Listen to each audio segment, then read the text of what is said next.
আসসালামু আলাইকুম। আশা করি সকলে ভালো আছেন আল্লাহর অশেষ রহমতে। আজকে আমরা জানব একজন নেককার লোকের জান কবজ করার সময় হযরত আজরাইল আলাইহিসসালাম এর আকৃতি।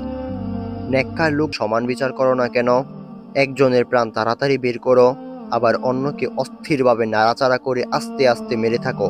হযরত আজরাইল আলাইহিসসালাম উত্তর দিলেন, এই সম্পর্কে আমার কোনো স্বাধীনতা বা ক্ষমতা নেই। প্রত্যেক ব্যক্তির নামের তালিকা আমি পেয়ে থাকি। এতে যেভাবে প্রাণহরণের নির্দেশ থাকে আমি সে অনুযায়ী কাজ করে থাকি। হযরত ওহাব ইবনে মুনাব্বির রহমাতুল্লাহ আলাইহি বলেন, কোনো একদিন এক বাচ্চা ঘোড়ায় চড়ে বের হতে ইচ্ছা করলেন।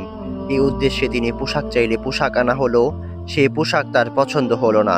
অবশেষে তিনি সর্বোৎকৃষ্ট পোশাক পরিধান করলেন। এরপর অনেকগুলো ঘোড়া তার সামনে উপস্থিত করা হলো, সেগুলোও তার পছন্দ হলো না। শেষ পর্যন্ত সে সবচেয়ে উৎকৃষ্ট একটি ঘোড়া বেছে নিয়ে তাতে আরোহণ করলেন। এরপর সুসজ্জিত সৈন্যবাহিনী নিয়ে ভ্রমণের উদ্দেশ্যে বের হয়ে গেলেন। অহংকারের কারণে আর কারো দিকে দৃষ্টিপাত করলেন না। এমন সময় হযরত মালাকুল মউত মলিন পোশাকে দরিদ্র বেশে বাচ্চার সামনে এসে সালাম দিলেন। বাচ্চা তার সালামের উত্তর দিলেন না। মালাকুল মউত বাচ্চার গোড়ার লাগাম ধরে ফেললেন। অবস্থা দেখে বাচ্চা বললেন, কত বড় বেয়াদবি, একে ধরে সরিয়ে দাও।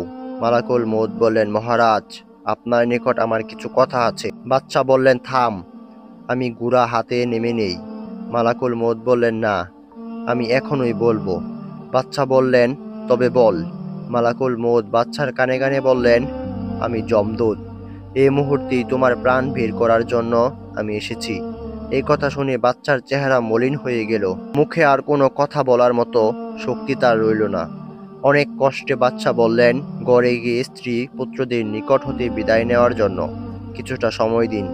মালাকুল মউত তাকে সময় দিতে অস্বীকার করলেন এবং সাথে সাথে বাচ্চার প্রাণ হরণ করে নিলেন। বাচ্চা ঘোড়ার উপর হতে পড়ে গেল আর মালাকুল মউত চলে গেলেন। মালাকুল মউত একজন মুসলিমকে দেখে বললেন, আপনাকে একটি গোপন কথা শোনাতে চাই। সেই ব্যক্তি বললেন, কি কথা বলুন। মালাকুল মউত বললেন, আমি যমদূত। সেই মুসলমান লোকটি বললেন, মারহাবা, অনেক দিন যাবৎ আমি আপনার জন্য অপেক্ষা করছিলাম, তাই আপনার আগমন আমার জন্য খুবই প্রিয়। এখন আমার প্রাণ বের করুন। মালাকুল মউত বললেন, আমার যেসব প্রয়োজনীয় কাজ রয়েছে সেগুলো আগে সমাধা করিনি। সে লোকটি বলল, আল্লাহকে দেখা ব্যতীত প্রয়োজনীয় কোনো কাজ আমার বাকি নেই। মালাকুল মউত বললেন, এখন আপনি যে অবস্থায় ইচ্ছা করেন সেই অবস্থায় আপনি আপনার প্রাণ বের করে নেবেন। মুসলমান লোকটি বলল, তবে এতটুকু বিলম্ব করুন যাতে আমি ওযু করে নামাজ আরম্ভ করতে পারি। আমি যখন সেজদারত অবস্থায় থাকব তখন আমার প্রাণ বের করবেন। মালাকুল মউত তাই করলেন। হযরত ওহাব ইবনে মুনাব্বির রহমাতুল্লাহ আলাইহি আরো বলেন, এক দেশে এক মহাপরাক্রান্ত বাদশা ছিলেন। তার মতো পরাক্রমশালী বাদশা এই জগতে আর ছিল না। মালাকুল মউত তার রূহ কবজ করে আকাশে উপস্থিত হলে ফেরেশতাগণ জিজ্ঞেস করলেন, হে আজরাইল, প্রাণ হরণ করার সময় কখনই কি তোমার মনে কারো জন্য দয়া হয়েছিল? মালাকুল মউত বললেন, হ্যাঁ।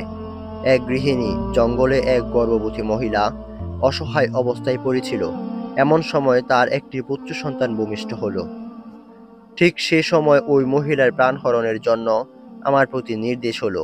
সেই অবস্থায় ও সদ্য প্রসূত শিশুটি ধ্বংসের মুখে রেখে আমি উক্ত মহিলার জীবন হরণ করে নির্জন বনে সে অসহায় মহিলা এবং সেই শিশু সন্তানের জন্য আমার মনের দয়ার উদ্রেক হয়েছিল।